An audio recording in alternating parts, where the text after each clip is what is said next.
Welcome back for another session of Wisdom Tales. All of us want to be happy.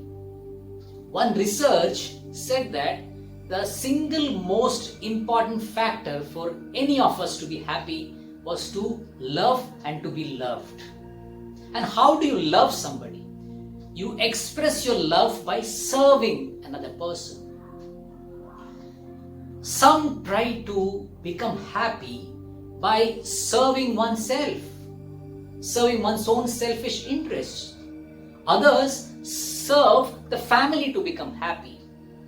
People who have a better capacity to serve, they serve their community. Others serve the country. And people who have a much greater capacity, they serve the entire mankind, irrespective of which nationality the person belongs to. And then there are others whose love and service extend even beyond the human species to other species. Every single living entity is served, and that's how they derive happiness. Where does this stop? Whom should we serve? Well, Chetan had the same dilemma. Chetan was a simple person living in Indapuri.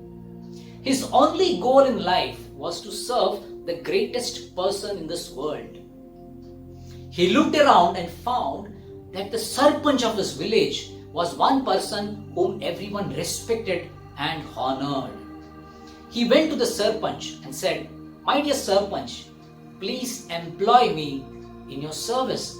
I want to serve you." The sarpanch was happy to see a person who wanted to serve him. He employed Chetan. Chetan served the sarpanch for a long time. One day, the sarpanch had a visitor. A person who was well dressed came in to the sarpanch, and the sarpanch started offering him respects. He was very happy to receive this person. Chetan understood that this person must be greater than the sarpanch. He asked the sarpanch, "My dear sarpanch, who is this person? Is he greater than you?" The sarpanch replied, "Of course, Chetan. I am just the head of this village. He is the district collector. He is the authority for several such villages." Chetan wanted to serve the district collector. The district collector was happy to have him, and Chetan started serving the district collector. One day, the district collector had a guest. A person with a lot of riches in a big chariot arrived at the village where the district collector stayed. The district collector went and received him and started giving him the report of all the area that he was overseeing. Chetan understood that this person is greater than the district collector. This person was the king of the land. Chetan went to the king and told him, "I want to serve you. Please employ me in your service." The king employed Chetan in his service. Time passed by. Chetan was very happy that finally he had found the greatest person in this world. But no, one day the king had a visitor. A sadhu, a sage visited the king. The king immediately got down from his seat and offered the sadhu the throne.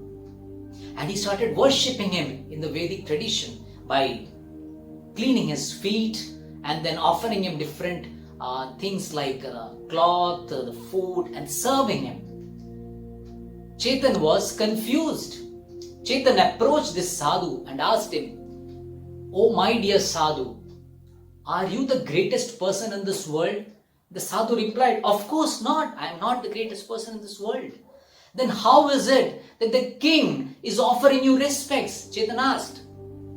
The sadhu replied, "I am not the greatest person in this world, but I serve the greatest person in this world." Chetan asked again, "Are you sure that you are serving the greatest person in this world?" The sadhu replied, "Yes. All this respect that I receive from the king is because I am serving the greatest person in this world."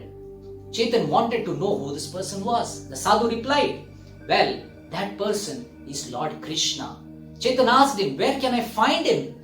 The sadhu replied, the person whom I worship is in the temple. Chetan was jubilant. Finally, the goal of his life, to find the greatest person in the world, was fulfilled. He ran to the temple, and by the time he reached the temple doors had closed. Chetan decided to sleep outside the temple and wait for the morning to meet the Supreme Personality, the greatest personality of the world. In the morning, some neighbors were passing by. They saw Chetan sleeping outside the temple. But what shocked them was, he was covered with a shawl, and this shawl was a shawl that was offered to the deity, the deity of Lord Krishna within the temple. They misunderstood and thought that maybe Chetan was a thief.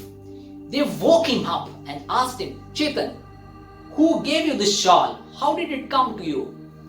Chetan himself was surprised that how did this shawl come to me? The villagers, they tried to open the door. They found it locked.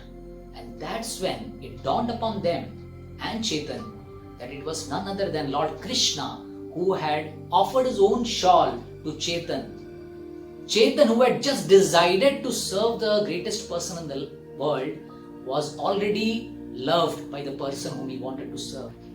This exchange of love between Chetan and his ultimate master continued for the rest of his life. Chetan did not have to find another master to find fulfillment in his service.